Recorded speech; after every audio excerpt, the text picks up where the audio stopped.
আমরা যারা laptop use করি, আমাদের ল্যাপটপে অনেকগুলো প্রোগ্রাম চালু থাকার কারণে অথবা দীর্ঘ সময় ল্যাপটপ ইউজ করার কারণে আমাদের ল্যাপটপটি হ্যাং করে বা স্লো কাজ করে।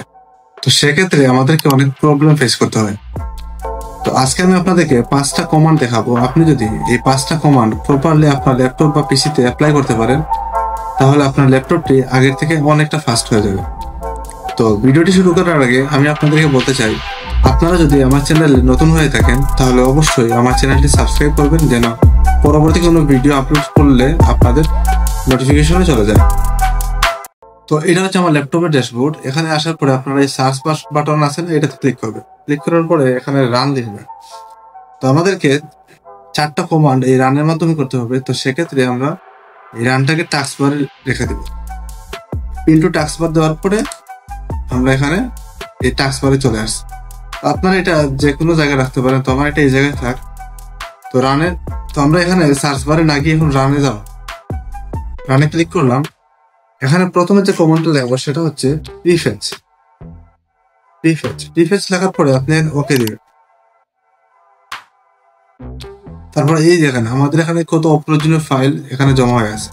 তো প্রথমে আপনাদেরকে এই যতগুলো ফাইল জমা হবে সবগুলো আপনি এই কার্সর দিয়ে সবগুলা সিলেক্ট করবেন, অথবা আপনারা যদি এখানে কন্ট্রোল এ দেন তাহলে কিন্তু সব সিলেক্ট হয়ে যাবে। এই দেখেন আমার এখানে কত অপ্রয়োজনীয় ফাইল জমা হয়ে আছে। আমরা প্রথমে কি করব, এই সব ফাইলগুলো ডিলিট করে দিব।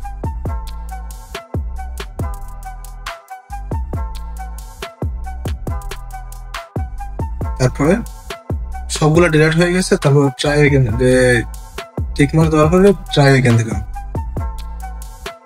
আচ্ছা, তো এই ফাইলটা ডিলিট হবে না, আমার যা অপ্রয়োজনীয় ফাইল ছিল তা ডিলিট হয়ে গেছে। এটা ক্রস দিয়ে দিলাম। তারপরে সেকেন্ড যে কমান্ডটা সেটি হচ্ছে আমরা এখানে দেবো ট্যাম্প, TEMP। ট্যাম্প দেওয়ার পরে আমরা ওকে দিব। তারপরে এই দেখেন আমাদের এখানে অনেকগুলো অপ্রয়োজনীয় ফাইল জমা হয়ে যাচ্ছে। আপনারা এখানে সিলেক্ট করে দিবেন। সিলেক্ট করার পরে আপনারা এখানে ডিলিট করে দিবেন। যা ফাইল আছে সব কন্টিনিউ দিয়ে ডিলিট করে দিবেন। ওকে, তো এই ফাইলটা ডিলিট হবে না, এটা আমার প্রয়োজনীয় ফাইল সম্ভবত, সেই কারণে ডিলিট হইতেছে। যেগুলো অপ্রয়োজনীয় ফাইল ছিল সেগুলো সব ডিলিট হয়ে গেছে। ল্যাপটপ বা পিসির স্পিড বাড়ানোর জন্য আমার যে তৃতীয় যে কমান্ডটা সেটি হচ্ছে %temp, তারপরে %। আপনারা রান অপশনে যাওয়ার পরে এই 3 নম্বর যে কমান্ডটা সেটা দিবেন, %temp%। তারপরে ওকে দিবেন। ওকে দেওয়ার পরে এখানে দেখতে পাবেন অনেক অপ্রয়োজনীয় ফাইল জমা আছে। তো সেইগুলো আপনি এখান থেকে সিলেক্ট করুন। কন্ট্রোল এ দিয়ে সিলেক্ট করতে পারেন, অথবা কার্সরে দিয়ে সবগুলো সিলেক্ট করতে পারেন। তো এগুলো কার্সর দিয়ে সিলেক্ট করতে গেলে অনেকটা সময়ের প্রয়োজন, কারণ আমার এখানে অনেকগুলো ফাইল আপনারা দেখতে পাচ্ছেন। এই দেখেন কত ফাইল, আমার প্রয়োজনীয় ফাইল জমা হয়ে আছে। আমি কি করবো, এখানে কন্ট্রোল এ দিয়ে পুরোটা সিলেক্ট করবো। তারপরে কার্সরের ডান বাটনে ক্লিক করে ডিলিট করে দিব। দেখেন আমার ফাইলগুলো ডিলিট হতেছে। আমরা এখানে টিক মার্ক দিয়ে কন্টিনিউ দিয়ে দিলাম, ইয়েস দিয়ে দিলাম। দেখি কতটা ফাইল ডিলিট হয়। দেখেন আমার এখানে কতটা ফাইল জমা হয়েছে। তো আপনাদের ল্যাপটপে আপনারা এই কমান্ডগুলো প্রতি মাসে 1বার অথবা 2বার ইউজ করবেন, তাহলে দেখবেন আপনাদের ল্যাপটপটা অনেকটা ফাস্ট হয়ে যাবে। তো এই যে ফাইলগুলো আছে এগুলো হয়তো ডিলিট হবে না। যেগুলো ফাইল ডিলিট হওয়ার অপ্রয়োজনীয় ফাইল আছিল তা কিন্তু ডিলিট হয়ে গেছে। এই ফাইলগুলো ডিলিট হবে না, এগুলো আমরা রেখে দিলাম। তারপরে আমার 4 নম্বরের যে কমান্ডটা সেটি হচ্ছে রানে যাবেন। রানে যাওয়ার পরে এখানে দিবেন রিসেট। হ্যাঁ, রিসেট দেওয়ার পরে আপনি ওকে দিবেন। ওকে দেওয়ার পরে আপনারা দেখতে পাবেন যে আপনার রিসেন্ট যে ফাইলগুলো আছে এই ফাইলগুলো এখানে শো করবে। এগুলো সব হচ্ছে আপনার ক্যাশ মেমো ফাইল। এগুলো কিন্তু আপনি বলতে পারেন যে ভাই এগুলো তো আমার এই পিসির বা ল্যাপটপের ডকুমেন্ট গুলো, এগুলো কিন্তু না। এগুলো হচ্ছে আপনার হিস্টোরি ফাইল, যেগুলো আছে না আমরা যে ক্রোম ব্রাউজার বা এই অপেরা মিনি ইউজ করি তখন হিস্টোরি ফাইল থাকে, এগুলো সেম হিস্টোরি ফাইল।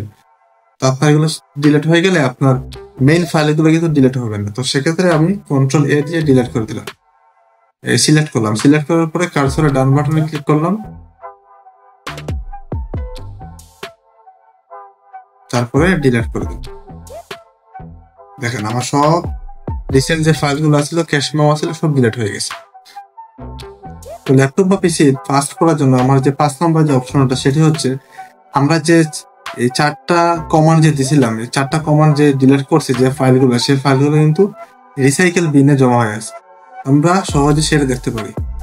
এই দেখেন আমি যে ডিলিট করছি যে ফাইলগুলো, সব রিসাইকেল বিনে জমা হয়ে আছে। তো আমাদেরকে এখান থেকে সব ফাইল ডিলিট করতে হবে।